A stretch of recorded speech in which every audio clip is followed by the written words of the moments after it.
Good morning, everybody.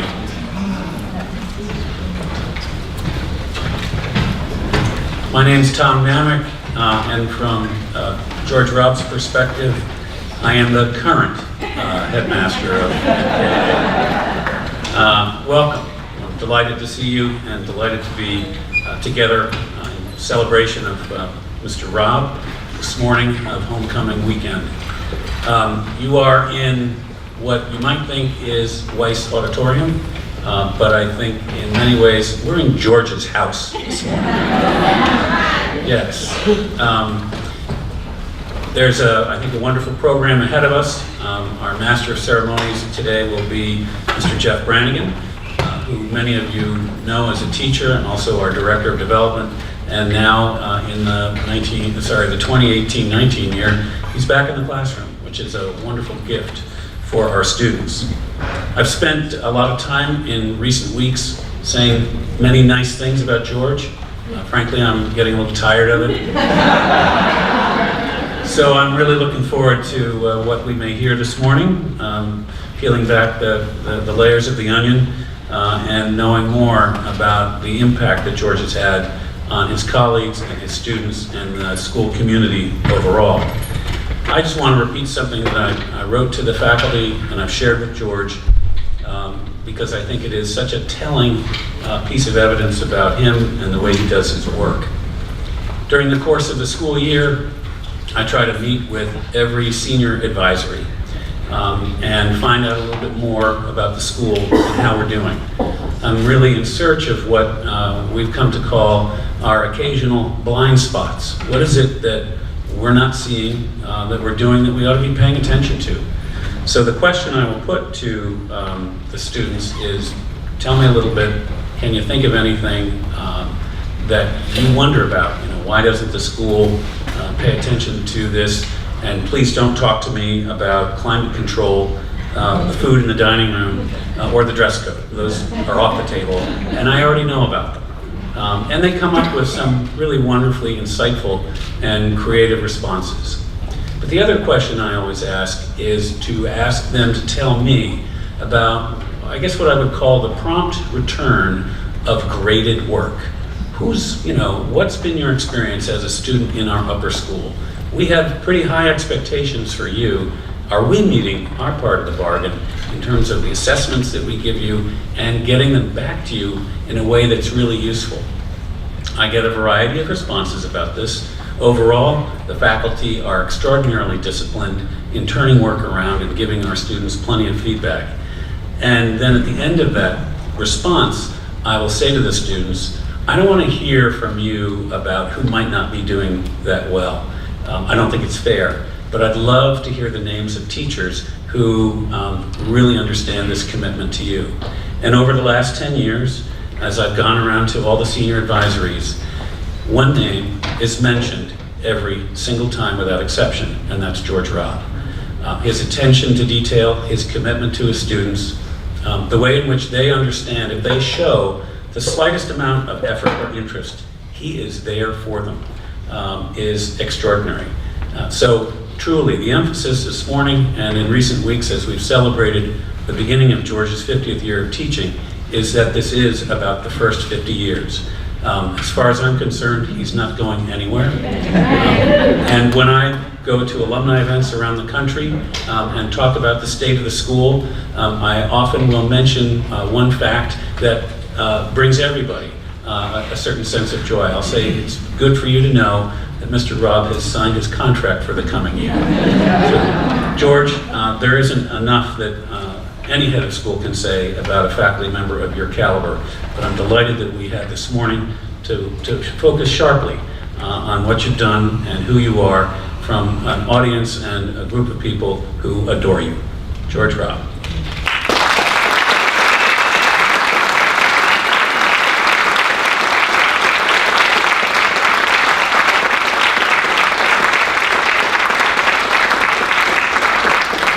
Sitting in the way back, you may ultimately want to move forward because I believe some of these presentations involve a few props. And with that, I'll introduce our upper school history teacher in his 31st year, I believe, at Montpelier. Clare Kimberly Academy, Mr. Jeff Brannigan.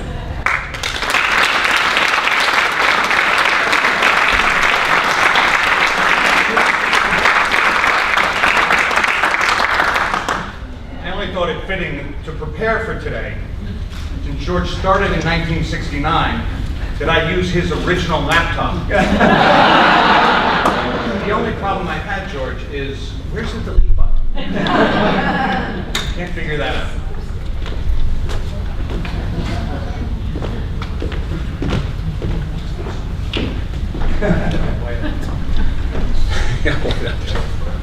No, you just didn't make mistakes, that's what you That's how you get it.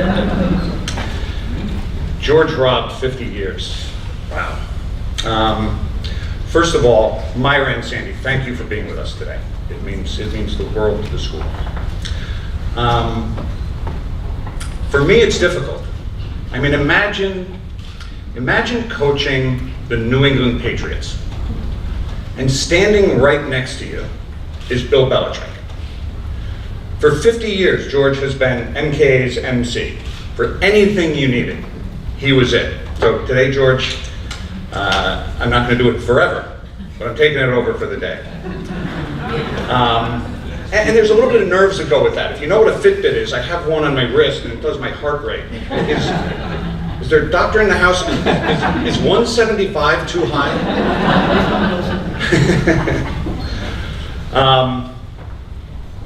George Hrab.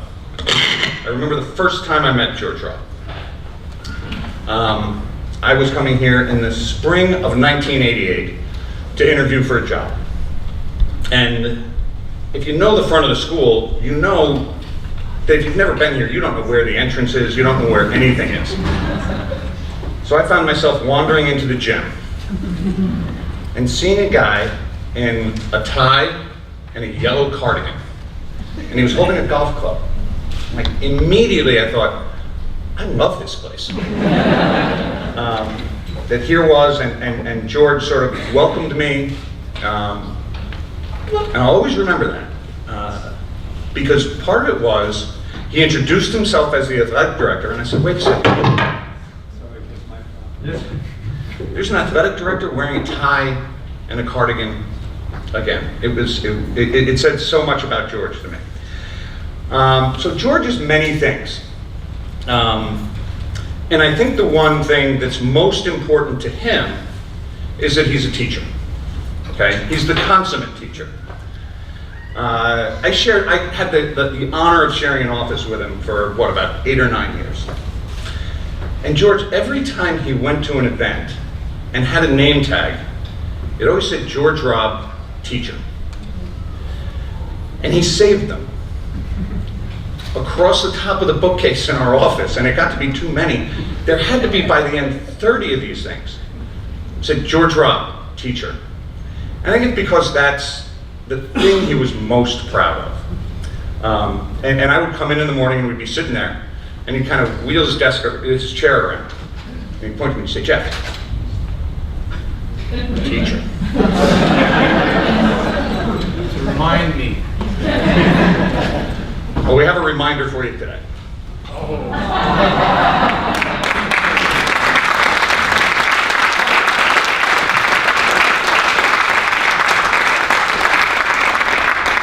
But on top of that, George is so many other things. And many of these things you know, and many of them you don't. Not only is he a teacher, but he's taught so many things that we're really impressed now when we get a teacher in the building who can teach Spanish and English, or who can teach science and math. Well, George's not just taught science, he's taught phys ed, Soviet studies, Russian language, and then you go outside of that, and what you may not know is George is an accomplished musician who's played in a Ukrainian band for, 90 years? 60 years. 60 years. He's one of the most amazing skiers you'll ever see if you have the luck to see him out there. He's a dancer, he's a linguist, he's a foodie, he's just about everything. And so it's an honor to be able to celebrate George today. We have a few speakers who are going to come up. I'll give a short introduction for each one. I have a couple more stories coming. But I first want to introduce Rob Hubsmith from the class of 1977.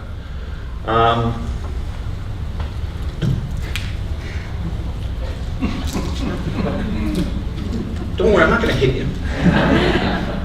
Rob was a baseball player and knows George as an athlete from way back in the day when George was just a puppy. By the way, yeah, I'm here 31 years. He still calls me the new kid. And so Rob played for MKA back in George's younger days, and I'm going to ask Rob to come up. Also, Rob is amazing in as much as he still plays in the alumni baseball game each year. And I think that says something, that that love of baseball and that love of sport would not have happened without George. So without further ado, Rob.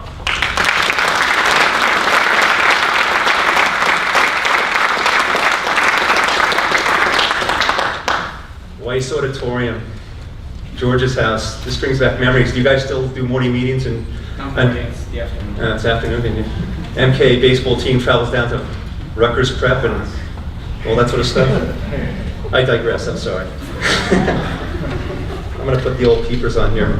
Mr. Hrab, speaker number 1, batting leadoff, just like in the batting order in the day. Physical education. That was my best subject. I got an A-. I should have gotten an A. Payback time, baby. Are you a little nervous? Yes. No, you don't have to be nervous. You don't have to be nervous. So I recently eulogized my uncle, and not too long ago my dad. So I must say it's a relief to say some nice things about a person who's actually living.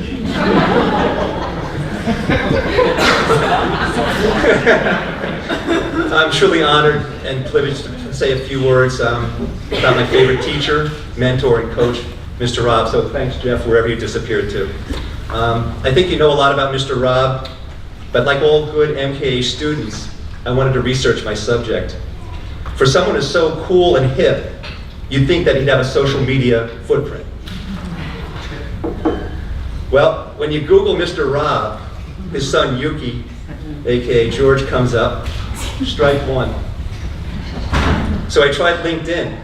He has 2 connections, one of which is mine, and no bio information. Strike 2. Tag here. Okay, so he must have a Facebook presence, right? Down on 3 pitches, looking. Anyway, many of us knew Mr. Hrab as our phys ed teacher.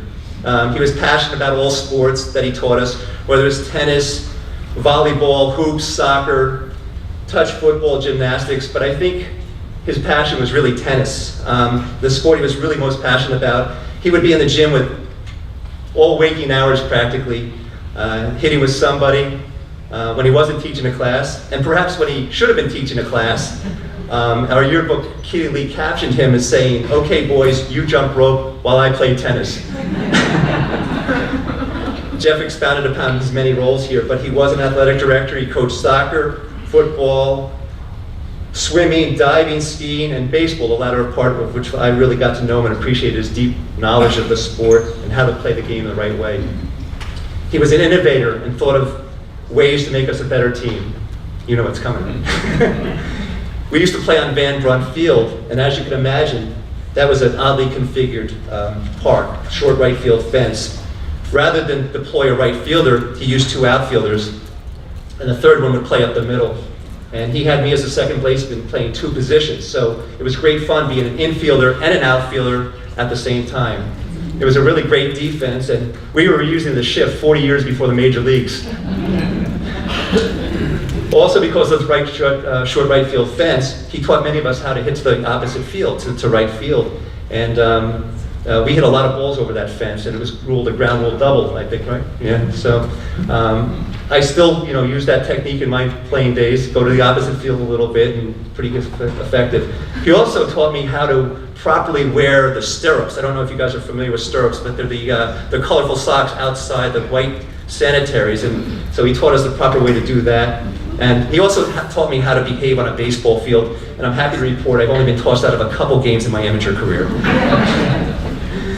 Although Mr. Hrab started as an education teacher, had many roles over his 50 years, as you know, as Jeff mentioned. He was a student advisor. He taught Russian language, Soviet studies, found out about chemistry on the program here. I didn't know that. I knew about biology. He has helped with the production of several plays. He's also plays the drum in the pep band. You'll see him. Are you going to be out there today? They're up there. Yeah, that's awesome. Okay. His accolades from his students over the years is well documented, and many alumni, including myself, consider it a highlight of homecoming to come back and see Mr. Hrab and reminisce.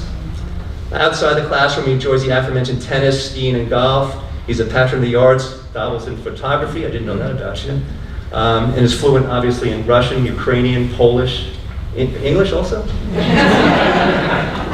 He's the lead singer in the Ukrainian band. What's that all about? I mean, I'm gonna have to go one day. Tempo, okay. He's a real Renaissance man. So I'm sure you've seen him in just about every MKA review over the years. I don't think he's aged a bit. He's the picture of Dorian Gray. Go look at this. He's told me that the kids keep him young, and I don't doubt that. Mr. Hrab has spanned generations of students here at MA and MKA, and he has a remarkable gift of being able to relate and communicate to just about every student. Mr. Hrab, thank you for your unparalleled and unprecedented service to MA and MKA, and here's to the next 50 years.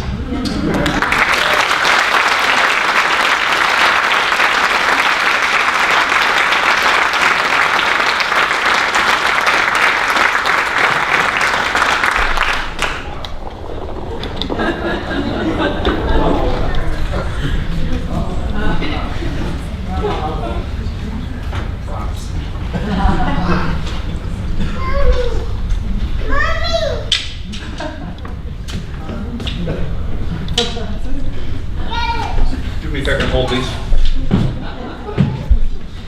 These are actually George's skis. And he kept one of them in the office for about the past 15 years. Yeah. He also kept this golf club in his office.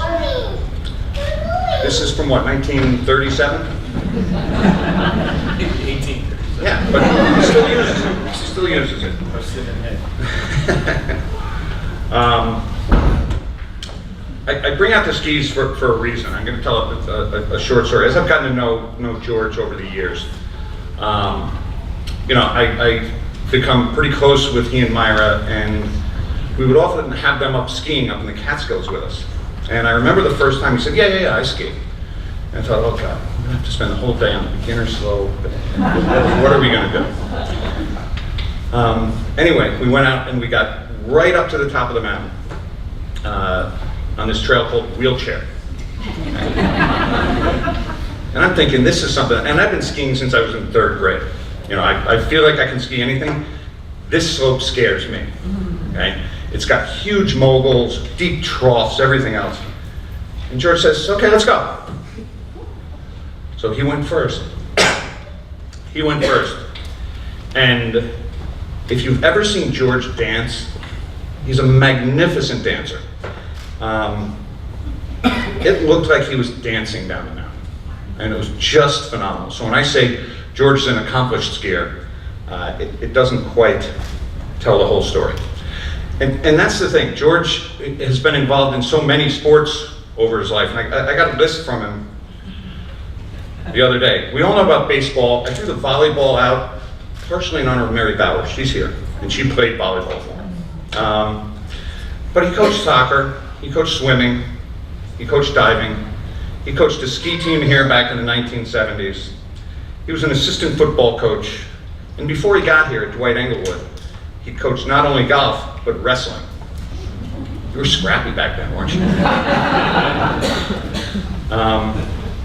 So I've asked Patty Sullivan to come and talk today. Patty knows George in a lot of different ways, personally, professionally. She was at Lockard Air Academy in their athletic department from 1980 to 1995. So she got to know George from the outside as athletic director. And since 1995, she's been here, and their relationship has only grown. So without further ado, Patty Sullivan.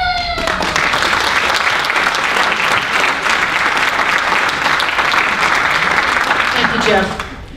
It's interesting because George and I, being at Lacadia, which is another small all-girls school in Montclair, we were always good neighbors, and I think that relationship today has really grown. But George Hrab has been my trusted friend and mentor since 1985.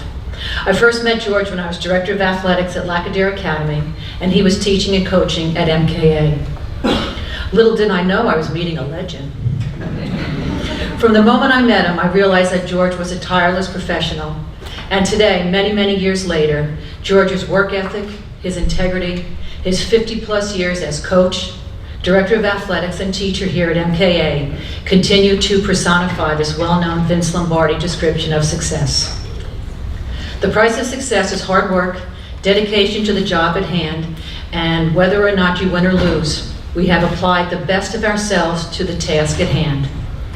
As everybody knows, that describes the George Hrab we all know.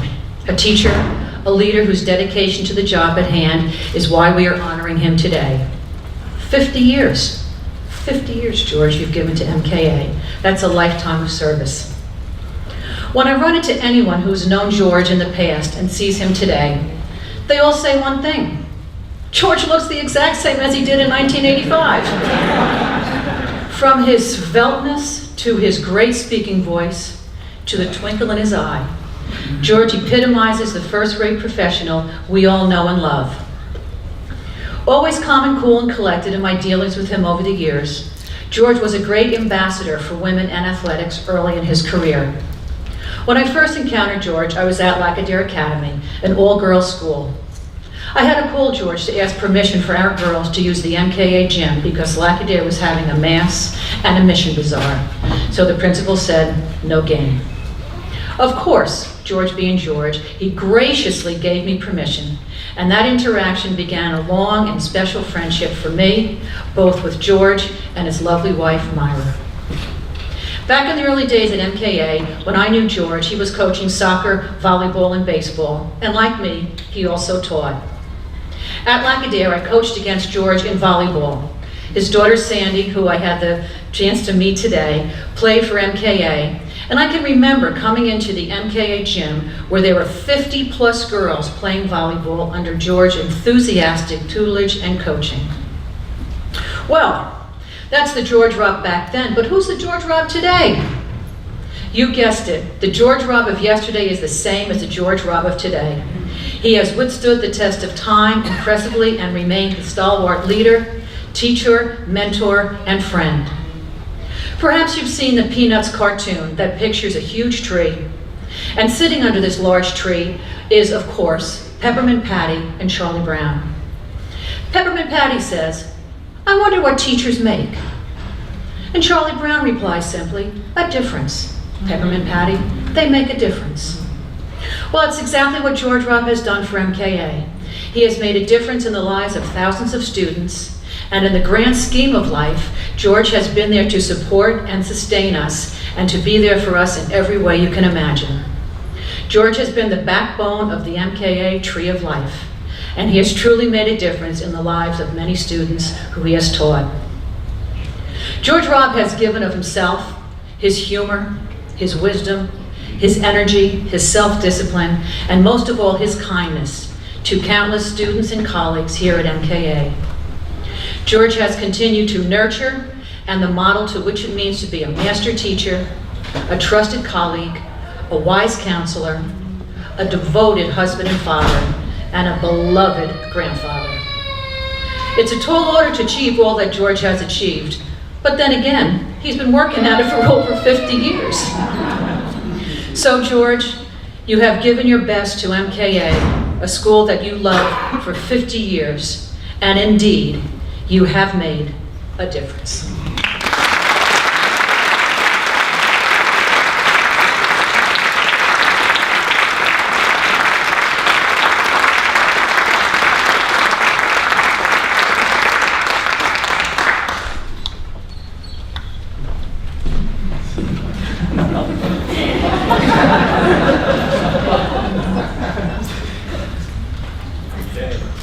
Get excited, it's not vodka.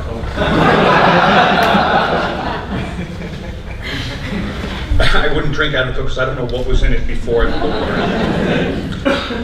One of the wonderful things about MKA is that it's a family that lets you and actually encourages you to continually reinvent yourself.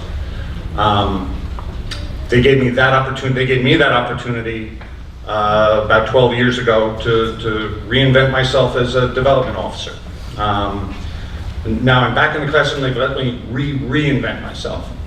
Well, George has had some of those same changes go on in his life. And as I mentioned, when I first got here, he was athletic director, and that's how I knew him. It was an interesting athletic office. You had an administrative assistant named Ruth Meglio, and I used to go in and I would laugh because here Ruth was in the athletic office and she chain smoked all day long.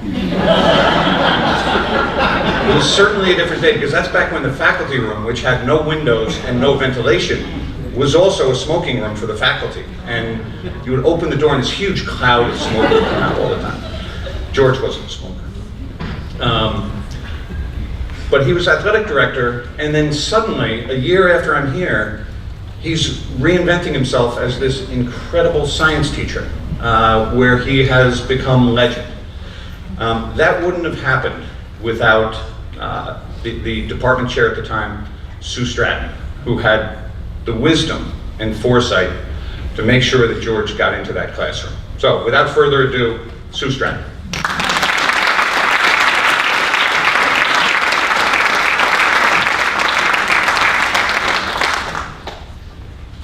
Well, George, whoops, keep your golf clubs. My esteemed science department colleague, 50 years, wow. It's tough to think about. When I saw they were going to honor you at homecoming, I realized that there are only a few of us left in the larger MK faculty community who have been around since 1969. And I don't know if there are any from any time before that. I do know that there are 4 of us who are still here, who began their MK careers in 1969. Judy Nesbitt, Nancy Foster, and I began at Kimberly, and you at Montclair Academy. 1969 was a good year for recruiting long-term faculty. We had risen in seniority by the early to mid-90s to be marching in front of the faculty line at graduation. Judy retired a couple of years ago, and Judy, I had left a blank. How many years were you at MK? 38. 38 years. That's pretty impressive also.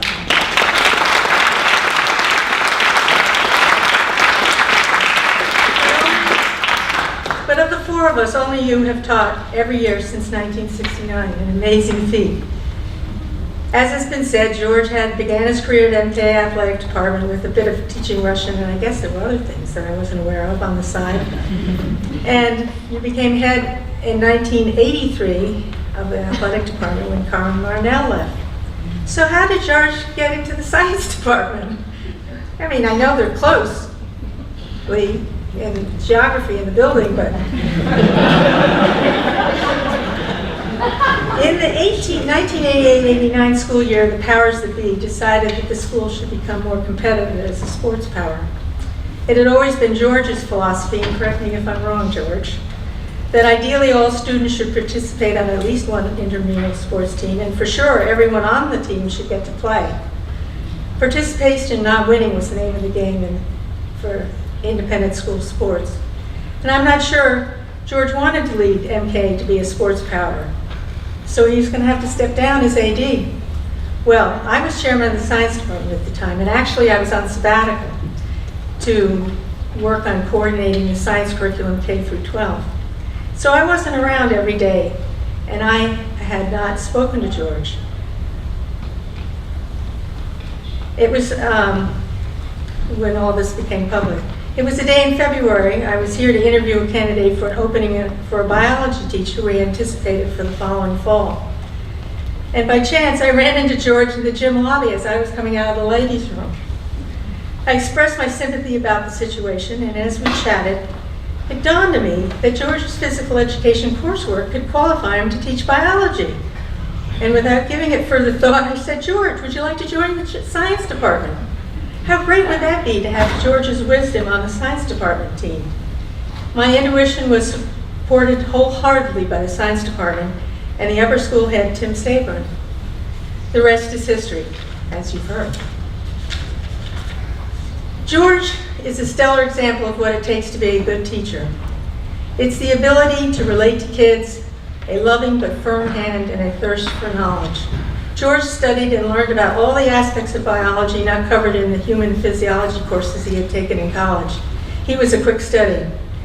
He went deeper into the topics than was required to teach, often nabbing one of us early in the morning before classes to bring up some aspect of the day's lesson or something else he had read in Science Times. When you've got what it takes to be a good teacher, knowledge of the subject matter can be acquired.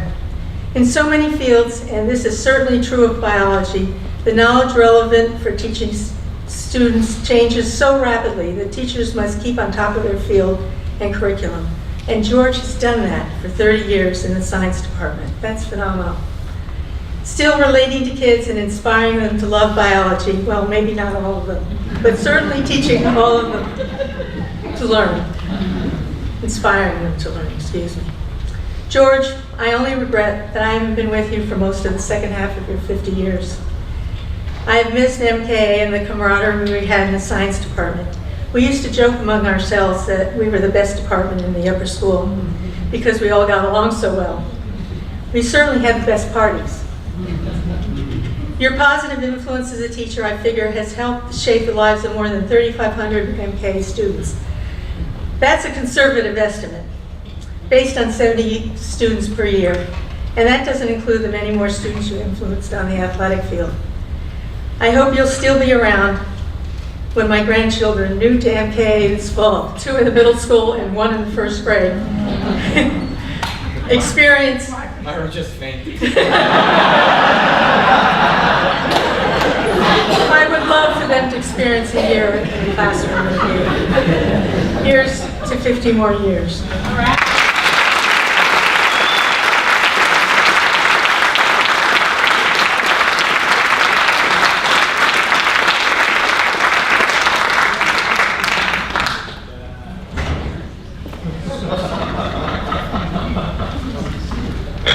So I still hear about those science parties. They're legend. So it appears as though they're coming out with no prop this time. Not true. These are what my kids call my magic Christmas shoes. I wear them at holiday time. They're really dancing shoes. And this next story, actually, George is not involved with. I was back in the mid-90s, I decided I had to learn how to dance. And I had gotten a call, this cold call from Fred Astaire Dance Studios in Verona. 5 free classes. I had no idea that after the 5, they were going to be like, oh no, now it's like $300 a class. So at the end of the 5 classes, I was really enjoying it. And there was actually a dance teacher who was really, really cute. And I had a huge crush on, so I almost paid the $300 a class to keep going. But they had you fill out this form at the end of the 5 classes to say, what do you want to get out of dancing? Where do you want to get to? And the only thing I could think of to write was that I want to be able to go to the Rainbow Room and dance with an absolutely extraordinary date and have people sit back and say, wow, he's as good as George Hrab. So I wrote that down. And then we got together for a little meeting, and this cute girl who I had an enormous crush on said to me, who the hell is George Hrab? And I said, you don't know George Hrab? I thought to myself, you know what, as cute as you are, if you don't know George Hrab, you're done. So that was the end of my dancing. George, and another sort of reinvention for George was the fact that I think it was in the mid-90s when he got really involved in the drama program, particularly helping J.C. Speck put on stage productions, produce movies, things like that. I was lucky enough to be involved with some of that, and let me tell you, as good as J.C. was, as good as everybody else was, that program doesn't happen without George Hrab. So the arts at MKA owe an enormous debt to our friend. And to talk about that from the class of 2000 is Kate Brenda.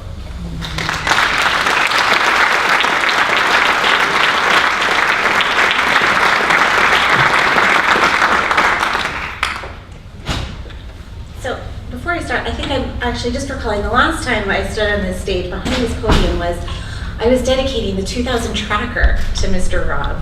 And in the spirit of full disclosure, I actually looked back at what I wrote in that yearbook and I thought, hey, this is actually pretty good. Maybe I should just repeat this and see if Mr. Hrab was actually paying attention. But I thought better of it because odds were he was very much paying attention. So I had to check myself because the last time I thought I stood here was during my senior project, taking a curtain call at the close of the one-act melodrama entitled Egad, What a Cad, by Samuel French. And you might ask, what relevance does this have today in honor of Mr. Hrab? And you might not believe it, but our guest of honor played the starring role of Bertram Oleander, and I quote, a cad of the first order and steeped in villainy. In this 1930s-ish farce, Bertram Oleander is essentially running a Ponzi scheme. And while fleecing innocent victims of their money, he's also trying to escape conviction, bump off some witnesses, parenthetically that was Dr. Greer, and get the girl, which is Miss Benici. And as you can imagine, comedy ensues. And so, yes, I promise this did actually happen, and yes, I do have the photographs to prove it, so I apologize, Mr. Hrab. But you were never one to shy from the spotlight.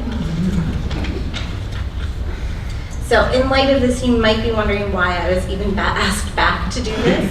I'm sure someone has done the math, and I know, Mr. Stratton, you did a little bit of math. I took a more generous approach, and I was estimating that Mr. Hrab had about 5,000 students in his 50 years.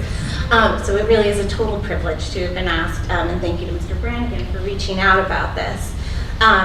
Being here, all of us being here, means we've all taken a moment to reflect back on our MKA years, especially those that included Mr. Hrab, whether looking back only a couple of years for some of you, a couple of decades, or let's face it, 5 decades if we're being technical. We share a remarkable connection to an educator who never demanded that we pay him respect or attention. Mr. Hrab compelled us. He compelled us to want to learn, and to want to work hard, and to want to succeed. And while maybe he never really compelled me to want to sit through that extra 20 minutes of biology at cut lunch once a week, we all still showed up because he had earned our respect. And so I scanned my brain to think of those specific memories of earned respect. And it's actually pretty effortless for me to conjure the lessons that Mr. Hrab didn't even realize he was teaching. When our entire advanced bio class, and I mean entire advanced bio class, bombed one of our quizzes, rather than berating us or even grading us on a curve, Mr. Hrab halted our entire curriculum, literally rolled up his sleeves in a rare moment where you took off your coat, and retaught an entire section to us, noting to the class that it was his responsibility to help us succeed and that the scores were more a reflection on him than they were on us. This candor of recognizing where he could do better and his commitment to ensuring that we were not just learning but understanding is an indelible life lesson that I still lean on. So it really should be no surprise why I thought Mr. Hrab would play the perfect villain. The reality is I knew you would do it because of that special rapport that you built with your students and because of that earned respect. And egad, Mr. Hrab. Congratulations, and here's to 50 more.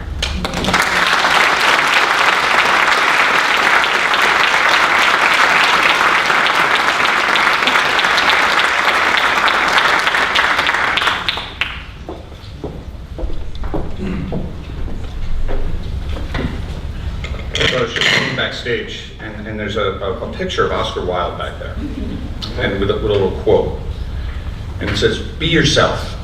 Everyone else is taken." and I just immediately thought of George. I was like, he spent a life being himself, and an extraordinary self. But I promised him today that he would have rebuttal time. So without further ado, the man himself for rebuttal.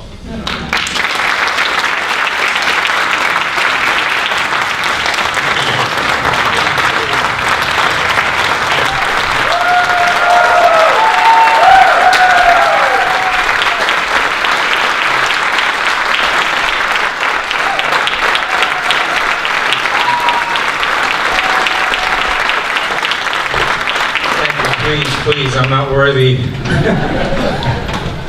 This is absolutely overwhelming. It all started actually last year, I believe, when Tom Namick got in touch with me and he says, George, you have a big year coming up next year. And I said, yeah, I guess. He says, we're gonna have to do something to celebrate that. And I thought, oh, here we go.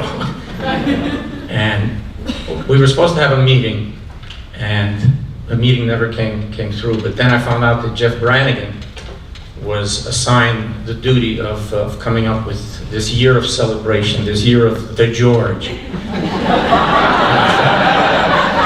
I thought, oh, this is going to be something. So in the summer, Jeff contacted me a couple of times. We couldn't get together, and then finally, towards the end of the summer, we got together in the library in the new academic center. And Jeff starts telling me about all these things that they have planned.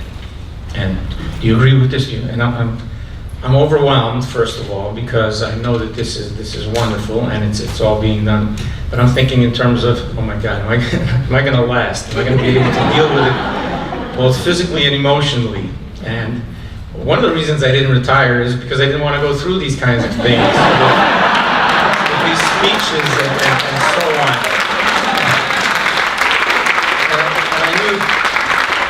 I knew that was somewhere down the road, and I just tried to keep postponing it as much as possible. So then all of a sudden I figured, okay, maybe I should have retired at 47, just snuck out of here. But no, I appreciate this. I truly appreciate this, and this is absolutely overwhelming. First of all, I want to thank Mr. Namick, Dr. Flacco, the members of the committee that was led by Jeff Brannigan. He was the chair of the committee, and the committee consisted of, I believe, Dave Flacco, the head of the upper school, Mary Bauer, Nee Aufsehen, who played volleyball and was a member of the 1978 and 79 championship volleyball teams that played volleyball for the first time really the way it was supposed to be played at MKA. And it was wonderful to be able to coach them and give them that background.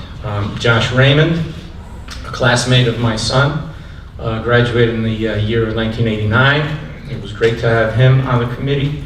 Todd Smith, the athletic director, and was doing a great job right now, as a matter of fact. Where the Academy sports have gone, it's unbelievable. And if you check the field and you see what's been done to the facilities, it's amazing how much has been accomplished.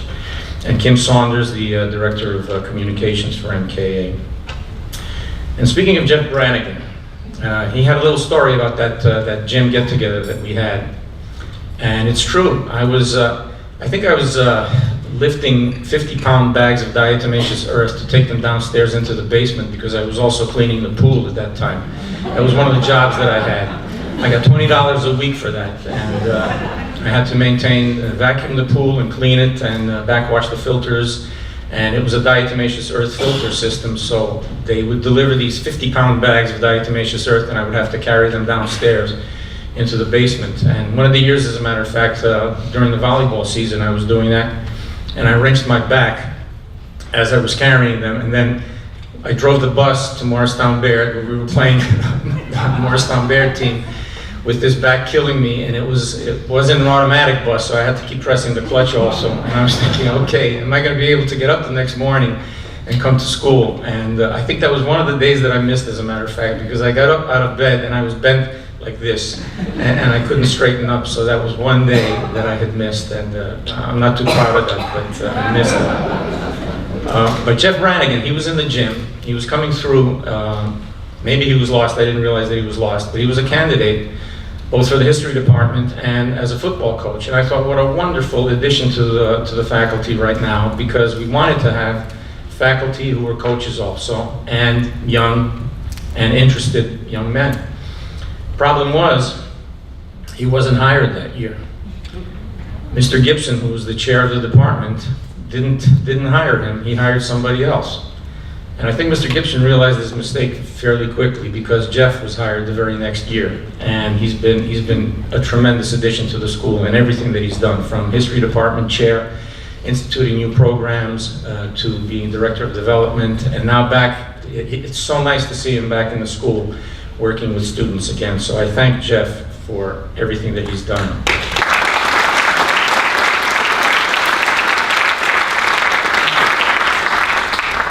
Myra and Sandy were mentioned. George would have been here, but he's in Las Vegas right now. He's emceeing a convention of skeptics, and it's a whole different life that he's got, that he's doing. But Myra, 53 years of being my support at home, and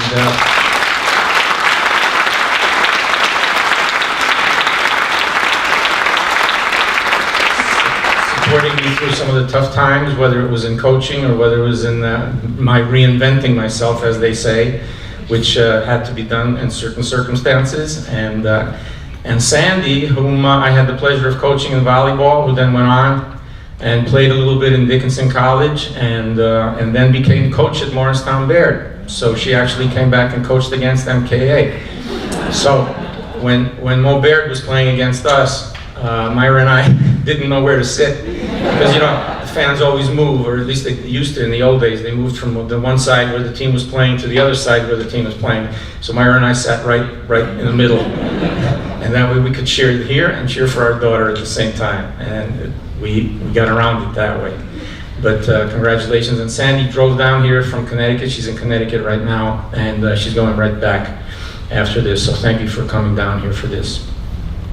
There are so many people that I saw when everybody came in that it's really truly overwhelming in terms of being able to speak with you, and I'm sure that I'm going to miss some of you, and I'm sorry, but it's just amazing. And homecoming has always been, with each year, it becomes more and more emotionally wearing on me, especially because now with the classes of 70 all the way through the class of 20, the last one was what, 2013. The number of students has increased so much, and the alumni have increased so much that it's tough to keep up. And I, as a matter of fact, in my old age, remember the people from the early 70s better than I remember the people from the most recent years, which is kind of sad, but that's the way memory is. The people up here. Big part of my life, and the years that I've had at MKA. Susie Stratton, it's because of Susie Stratton that I was able to get through 50 years. It might have ended at 20, but to have Susie Stratton come out of the ladies' room in the gym lobby, just as I was posting announcements for that spring day practice, I'm putting announcements in the lobby, and Susie comes out and says, "So George, what are you doing next year?" And I said, "I'm not sure. It could be something in humanities. It's all a little bit too nebulous, though." And Susie said, "Well, we have an opening in the science department in biology." And I said, "Biology? Oof." I was a biological sciences major for 2 years and phys ed major and so on. I know a lot of stuff. Give me a book, and I'll teach. And the trust that she had, and the fact that Montclair Kimberly Academy has the kind of faculty that they can actually trust them and give them the opportunity to develop their skills and to work with the kids and take them through rough spots if necessary. It says a tremendous amount about the kind of institution that this is. And the fact that I was able to get through that first year, it just says a lot about Susie, and also about, was it Betty Rose, who also was co-chairing with you at the time. And the fact that they enabled me to take on something new and had no qualms about it at all. And it was interesting because the kids in the classroom, the freshmen, they had no idea that I had come from a different department, but the upperclassmen, and at that time we had biology for sophomores and freshmen, mixed. And the sophomores in the class knew that I was in the athletic department the year before. And I remember one of my biggest concerns was the fact that when a student would ask me a question and I wouldn't know the answer, was it because I didn't know the answer, or that the answer wasn't out there yet? And I was never quite sure of that, and that didn't feel very comfortable for me. So one time, a student asked me some question about flies or something, and I said, I don't know. So the kid says, "You don't know?" And another fellow in the back of the classroom says, of course he doesn't know. He's just 2 weeks ahead of us. So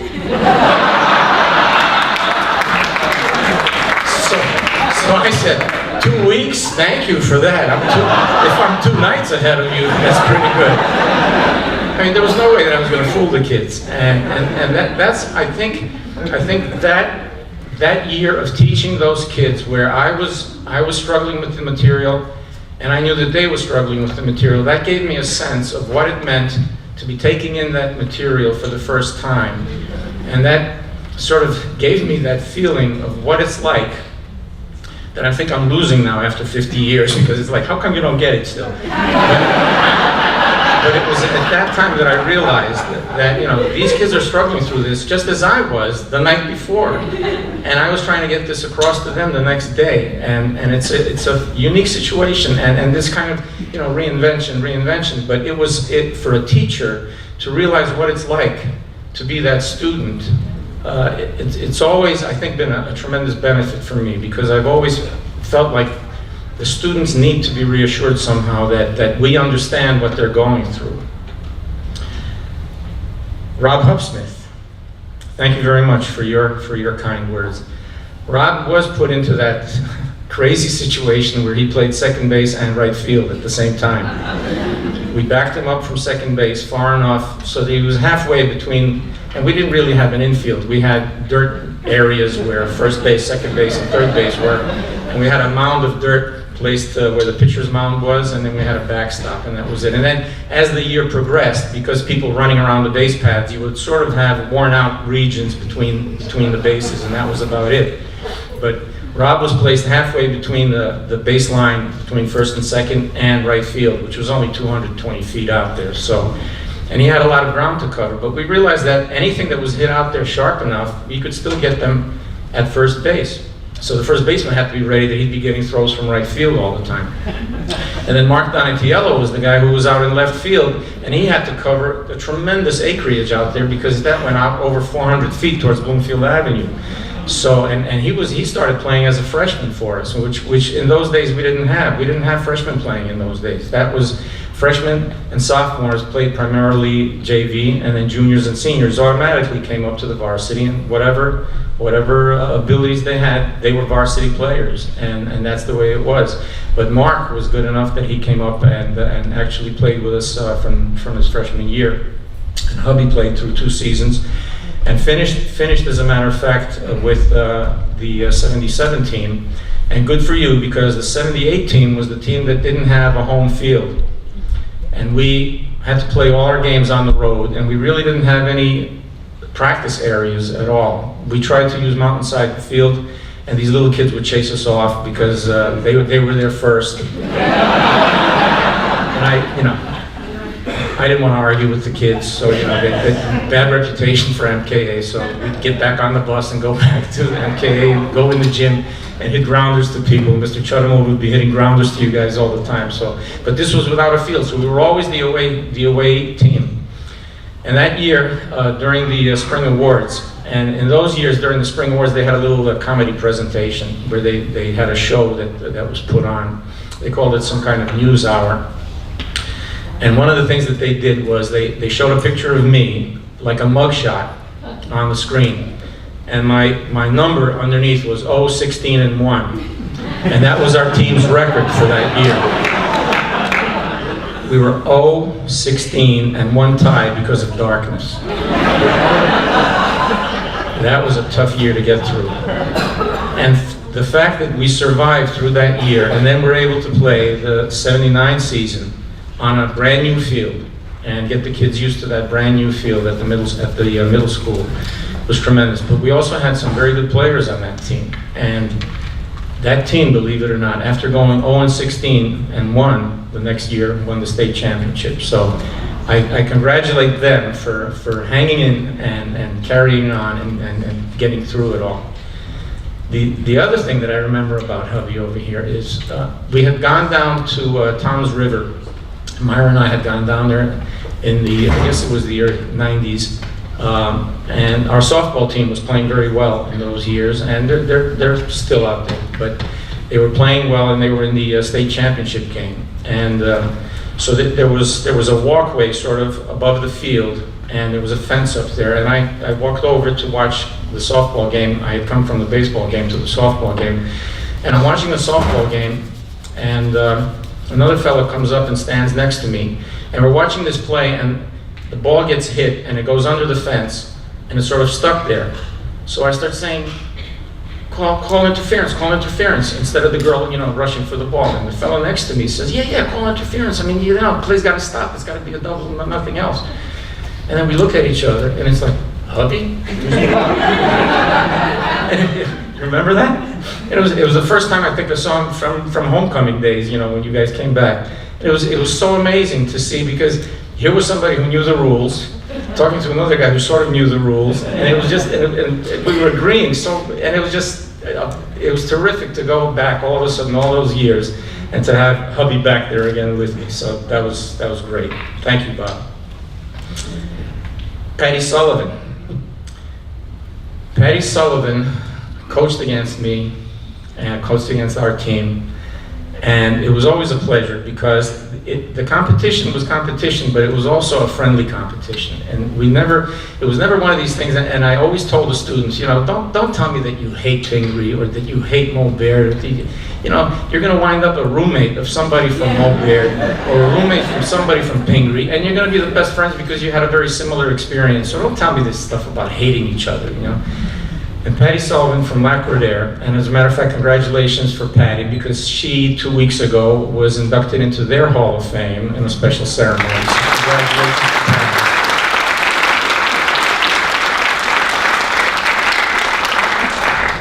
And now where she's taking the athletic department and the program to new heights at MKA is wonderful. So thank you very much, Patty. Kate Brambilla. For some reason, you saw that there was a possibility the ham in me would come out, right? And that was really one of the highlights of my experience here at MKA, to be able to do that. I was nervous. I was so nervous of that, because first of all, when we rehearsed, half the cast wasn't there.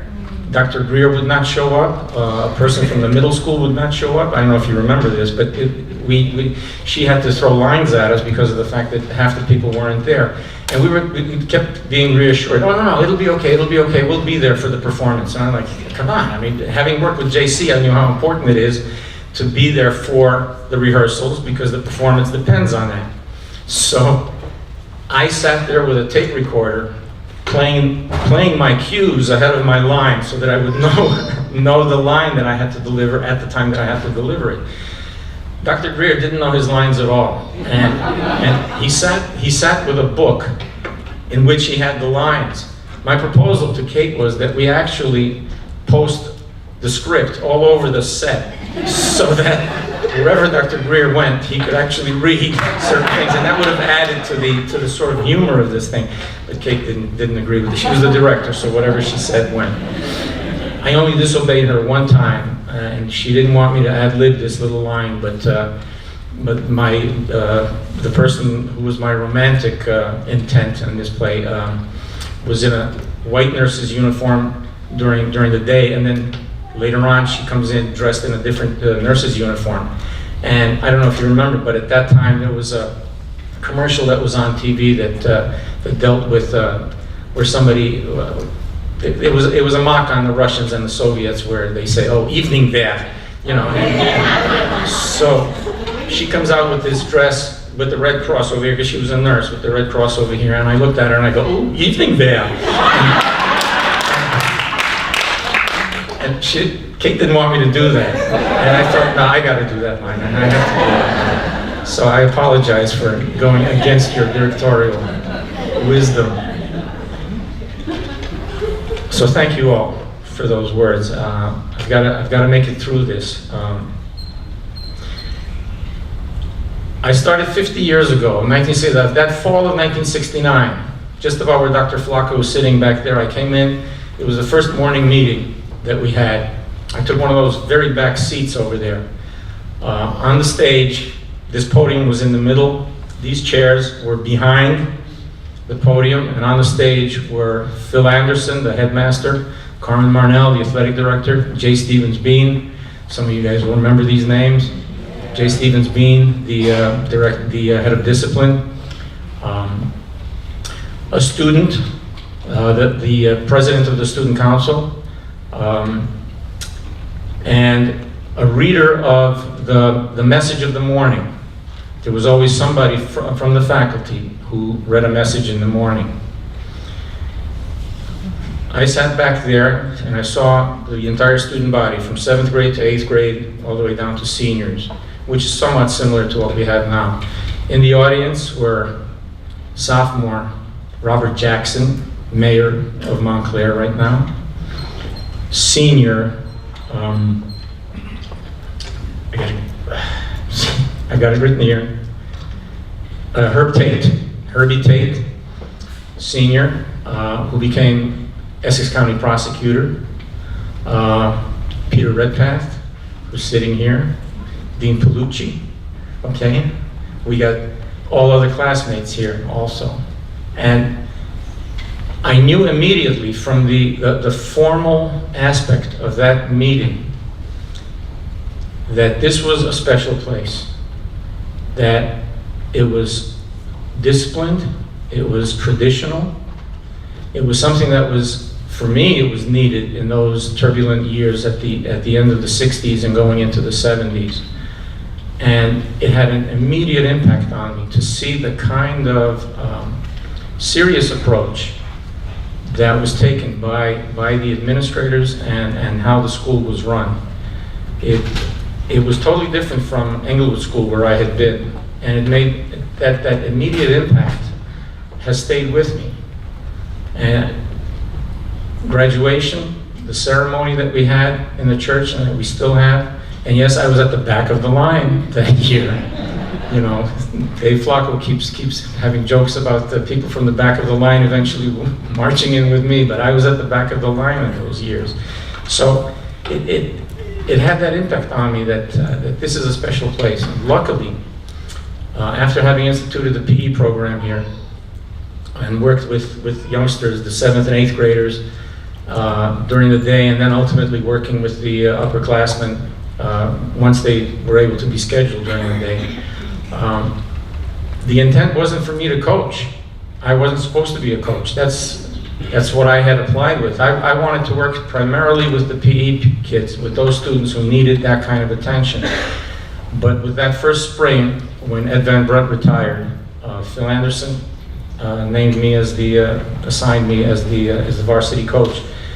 And it was a request, but it was like one of those that Carleone would have made. It was one of those.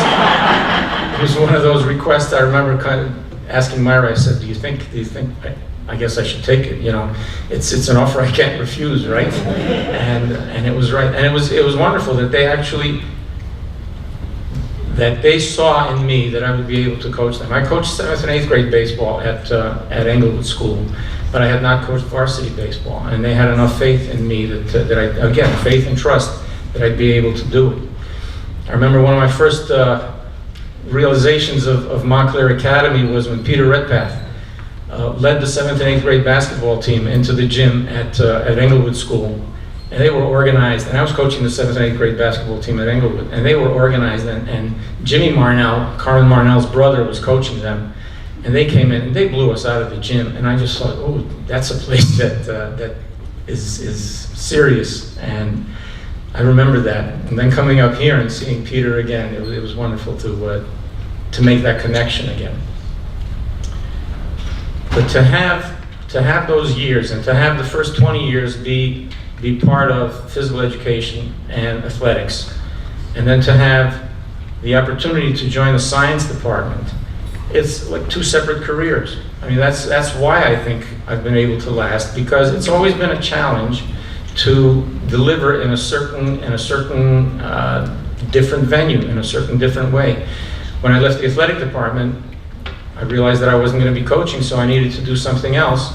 And at that time, there was a need for somebody to help with the fall and spring plays. So I volunteered for that. And little did I realize that the people would not be involved with that later on, and J.C. Speck had come on, and I worked with him. And then for the next 26 years, I worked with J.C. on the fall and spring plays, and then they started doing the movies also. And again, that was a challenge, and it broadened my experiences, and the fact that I was able to interact with so many different students on so many different levels. That's one of the best things about MKA and about Montclair Academy, the fact that teacher coaches or teacher advisors or teacher, you see the student in the classroom, but then you see them outside the classroom, and you're able to work with them, and you have a totally enriched relationship with those students, a relationship that lasts for a lifetime, the connections that you make, and the appreciation that I have for that stays with me, and I think stays with everybody once they've been in this institution. The school has changed physically, but the standards have not. The discipline that we had might be not as strict in terms of the formality, but the kids are enjoying themselves a lot more. I see a tremendous amount of school spirit now. There's a tremendous enthusiasm in the school, and the care that goes into the development of each student as an individual, and looking at each student as somebody that's unique, and we try to develop them to the best of their ability. That has increased in terms of the social emotional learning and awareness and the care that's taken to make sure that the kids come through here very well. So it's amazing that I've had this opportunity, and I'm grateful with full gratitude to all of you, and to the trustees and everybody for these 50 years. And I don't know where that's going to be. So thank you very much. Thank you.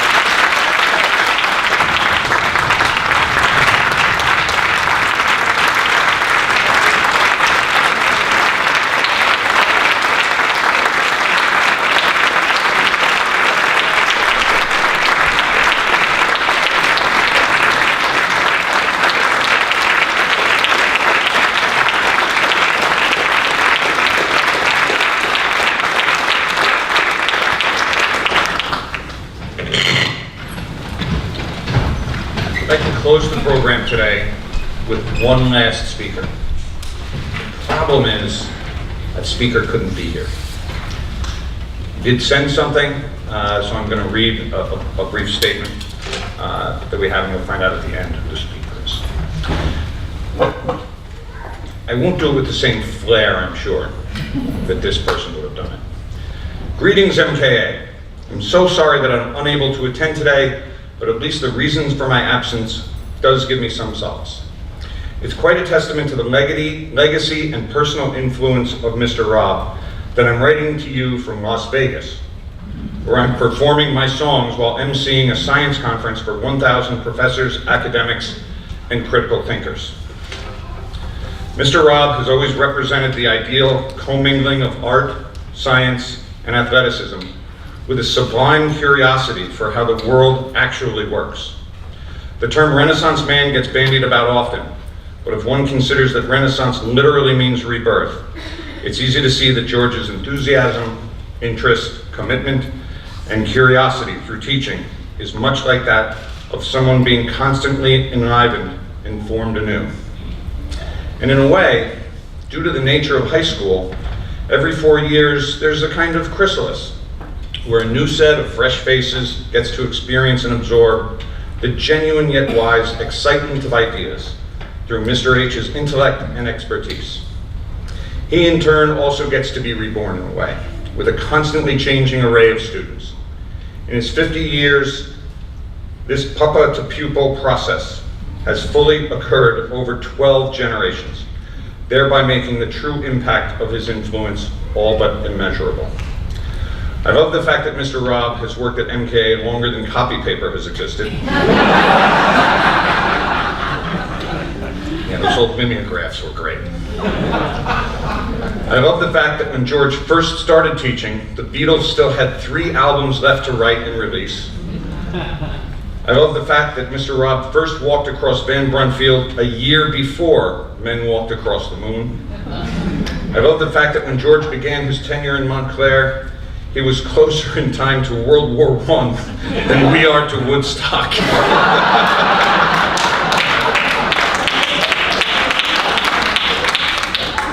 I love that despite all of these facts, he still can tell the difference between Katy Perry and Lady Gaga.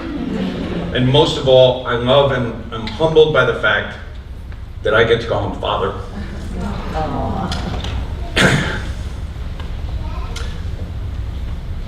This isn't even my own stuff. Proud, honored, and impressed are mere words, but today they will have to suffice.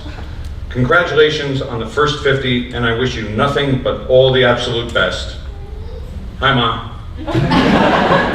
Lovingly, George Hrab, Jr.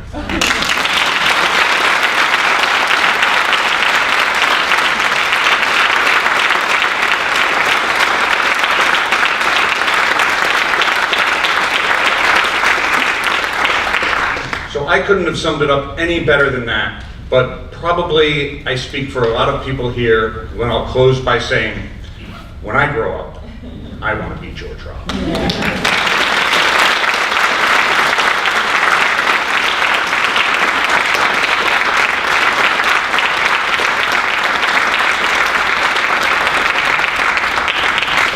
I think there's food outside, snacks down there out in the hallway. Thank you for coming.